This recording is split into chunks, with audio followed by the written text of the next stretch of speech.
Sangat dulu itu sebelumnya ya, sebelum saya bisnis usaha kipas ini, sebelumnya saya juga counter HP itu juga naik turun. Penghasilan itu cuma buat makan, bahkan sampai saya buka counter tuh mikir orang-orang itu kok bisa beli rumah, padahal penghasilan saya sudah kerja keras pagi sampai kadang-kadang sampai pagi lagi, kan saya juga servis HP kan. Jadi mikir penghasilan aku segini tuh nggak mungkin lah aku bisa dapat rumah.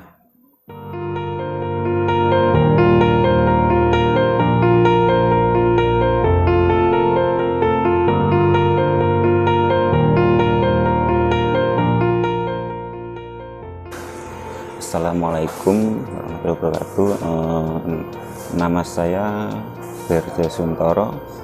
Untuk alamat saya ini di Desa Banyuanyar, Ngurah. Ini berdirinya sejak sekitar 5 tahunan, 2017-an. Untuk awal-awalnya sih nggak dari temen. Dulu saya ikut ke tempat teman dulu, belajar ke bengkel las. Terus akhirnya ada orang Sidoarjo itu membutuhkan kipas kandang ayam. Jadi dia tuh bawa contoh, kayak contoh itu. Dulu sebenarnya bukan saya yang jual, dulu saya cuman sebagai ikut cari pengalaman kerja di tempat teman saya. Terus pas pada waktu produksi kipas itu penjualannya di orang Sidoarjo itu agak bermasalah. Terus akhirnya yang kipasnya itu jualnya teman saya itu bingung. Akhirnya saya handle, coba saya iseng-iseng tawarkan ke teman saya. Ternyata teman saya itu ada yang minat. Akhirnya keluarlah kipas itu pertama kali itu 20 unitan. Terus akhirnya kok ini jualnya kayaknya kok lebih mudah, lebih gampang, makanya saya terusin. Akhirnya kalau teman saya bilangin ini kipas saya handle gitu, saya jualin ya, saya yang jualin. Akhirnya coba saya iseng-iseng tawar-tawarin, ternyata itu jalan dikit-dikit, tapi saya terusin. Terus pada akhirnya ya sampai sekarang itu ya saya jalani. Untuk hambatannya itu kalau online itu ya nggak bisa kita harus kayak nekat. Masalahnya di online itu kan macam-macam orangnya, ada yang sulit, ada yang enak, ada yang kadang-kadang itu pembayarannya yang susah gitu. Itu harus siap itu. Kalau untuk mengatasi masalah itu kayaknya berjalan, Mas. Ngatasi masalah itu kayaknya berjalan. Yang penting kita tetap tetap maju terus. Kalau produknya untuk sementara untuk masih satu kipas ini aja dulu. Terus untuk yang dulu sih ada kayak blower 50 in, saya bikin yang 30 in ada. Cuman waktunya itu kan bahan sekarang kan agak banyak yang naik, jadi belum ketemu. Terus yang kedua itu tenaganya itu masih belum cukupin. Tapi insya Allah untuk kedepannya ini kan mau bikin kayak seperti kandang baterai, kandang kelinci itu, insya Allah dalam waktu dekat inilah.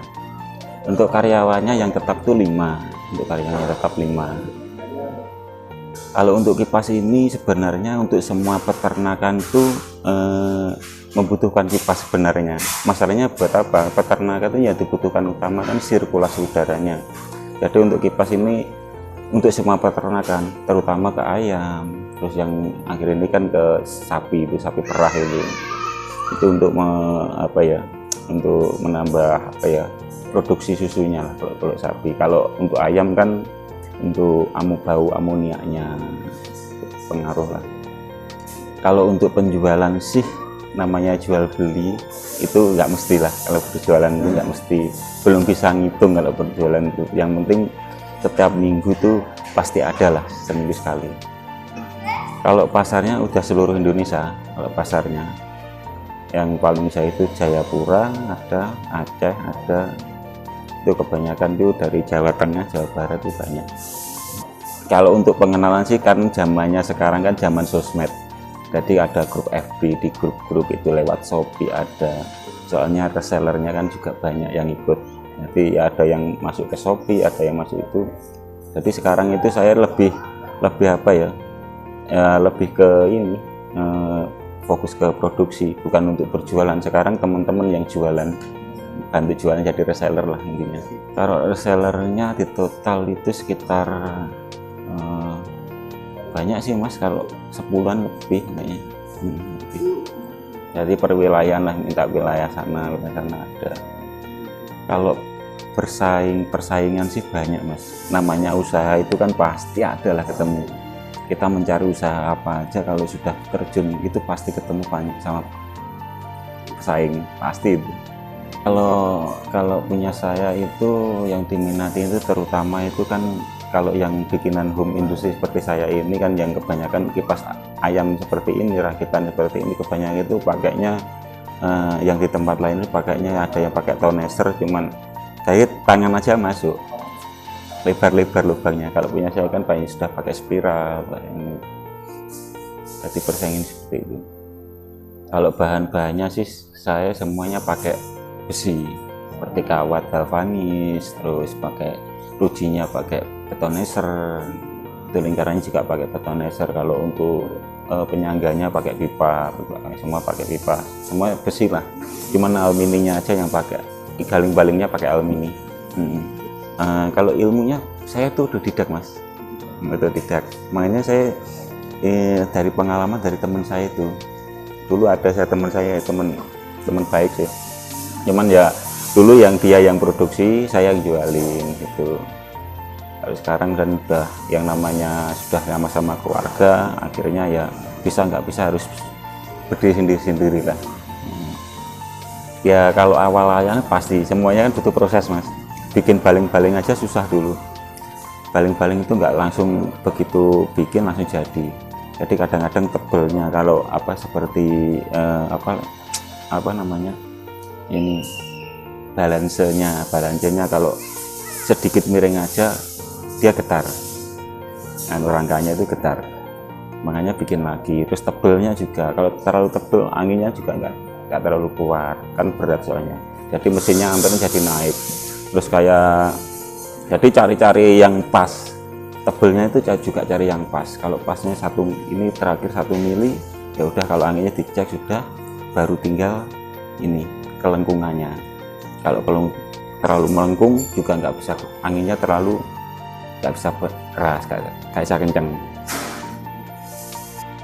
Kalau tips sukses itu tergantung apa ya, sulit sih Malek kalau sukses itu dijelaskan. Yang penting kita tuh nggak apa ya, pantang menyerah lah intinya, jangan sampai putus asa lah intinya. Kalau aku sih, kalau sukses nggak sukses itu yang penting kita tetap berusaha. Kalau saya, background saya sendiri, dulu itu saya itu kan cuma usahakan apa ya, cenderung ke penjualan. Jadi kayak dulu pernah buka counter juga pernah, sales juga pernah, jadi semua pernah saya coba lah, tapi terutama saya bidangnya ke penjualan. Kalau cita-cita itu kan cuma sekedar cita-cita Mas ya. Kalau cita-cita pasti kita cita-cita yang paling tinggi lah. Kalau untuk kedepannya jadi apa itu ya jalanin lah. Kalau saya Mas ya, dari dulu itu saya kurang apa ya, gak begitu kepikiran sama cita-cita. Iya Mas, bener, saya nggak begitu kepikiran sama pengen jadi cita-cita begini ini, nggak tahu. Jadi cuma saya itu dari dulu saya sudah tertanam itu kayak ya jalanin pokoknya. Nggak ada kepikiran pengen cita-cita jadi ini, kayak nggak pernah lah kayak kepikiran kayak gitu. Sangat dulu itu sebelumnya ya, sebelum saya bisnis usaha kipas ini, sebelumnya saya juga counter HP itu juga naik turun, penghasilan itu cuma buat makan. Bahkan sampai saya buka counter tuh mikir, orang-orang itu kok bisa beli rumah, padahal penghasilan saya sudah kerja keras pagi sampai kadang-kadang sampai pagi lagi, kan saya juga servis HP kan. Jadi mikir, penghasilan aku segini itu nggak mungkin lah aku bisa dapat rumah, itu kayak nggak mungkin. Makanya sahabat saya sampai heran, kok orang sampai bisa beli rumah itu uangnya dari mana ya, cara menabungnya bagaimana, aku bingung Mas itu. Jadi aku mikir, sampai bingung mikirnya usaha apa lagi itu saya nggak ketemu, sampai makanya saya sampai pindah buka PlayStation itu. PlayStation itu awal-awal buka itu ya dari teman-teman tuh bilang itu hasilnya kalau PS sekian unit hasilnya segini, terus nanti jualan kopi hasilnya segini gitu. Saya hitung semua, kayaknya menarik, saya masuk. Nah, yang saya salah itu selalu menghitung keuntungan dulu, bukan menjalani dulu. Jadi saya hitung dulu baru penghasilan segini, ternyata saya setelah masuk itu ternyata hasilnya nggak sesuai sama bayangan. Nah, itu yang bikin jadi bumerang seperti itu. Terus akhirnya PS itu ternyata hasilnya nggak sesuai, akhirnya ganti lagi, kebalik lagi ke counter. Jadi ke counter, terus pindah lagi buka warnet. Ternyata buka warnet pun kan ya lama-lama kan nggak banyak kan yang buka. Akhirnya banyak persaingan ya, itu gitu kan. Akhirnya saya ganti lagi, kembali lagi ke counter lagi, cuman ke counter itu kan yang namanya servis HP itu kan hampir setiap minggu kan ada produk baru kan, masalahnya kerusakannya juga baru, jadi harus pelajari dulu.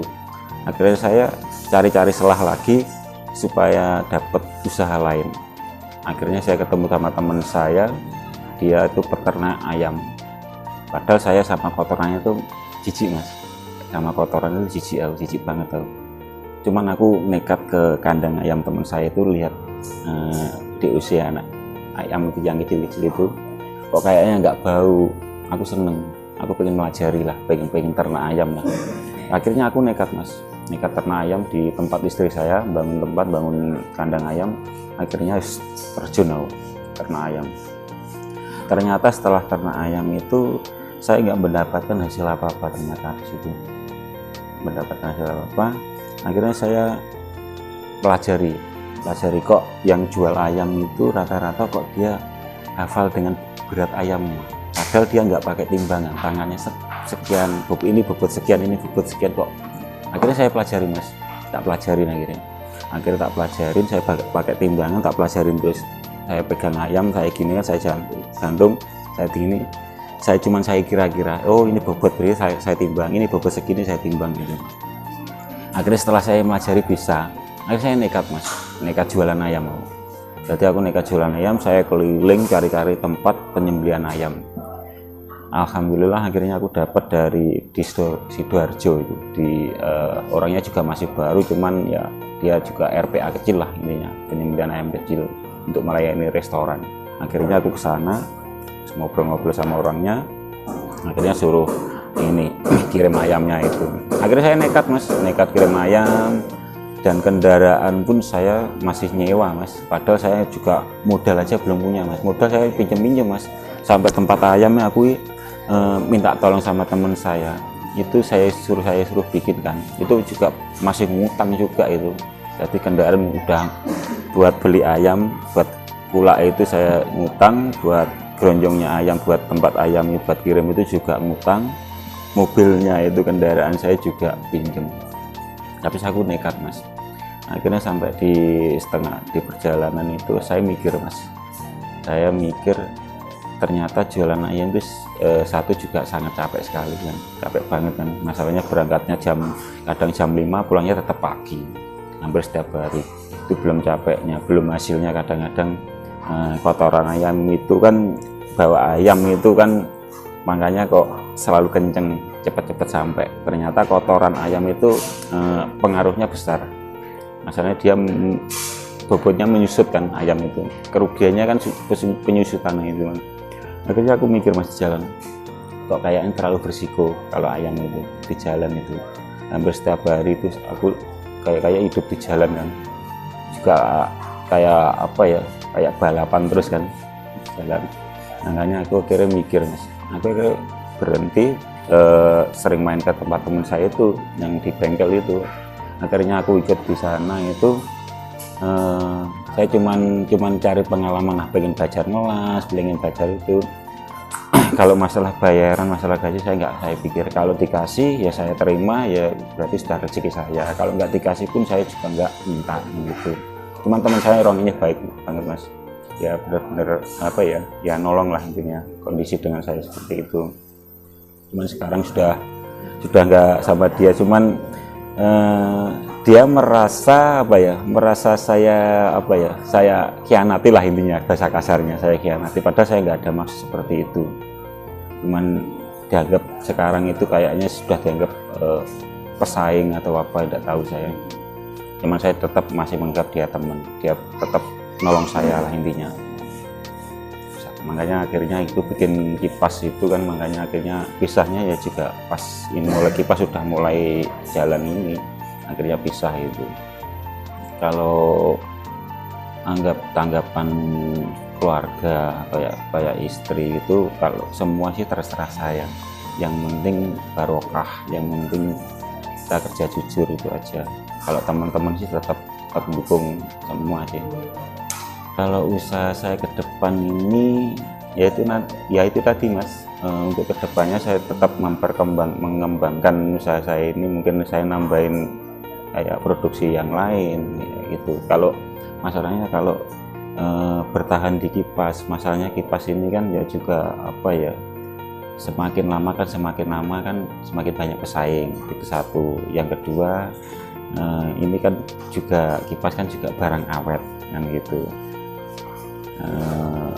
Jadi permintaan pun juga pasti berkurang lah, nggak kayak seperti sapi perah itu setiap minggu itu pasti harus ya banyak lah mas, harus nyiapin paling enggak 50 unit lah paling ya, seminggu sekali itu harus persiapan itu pasti ada. Kalau sudah semua peternakan sudah terpenuhi, otomatis kan permintaan juga berkurang gitu.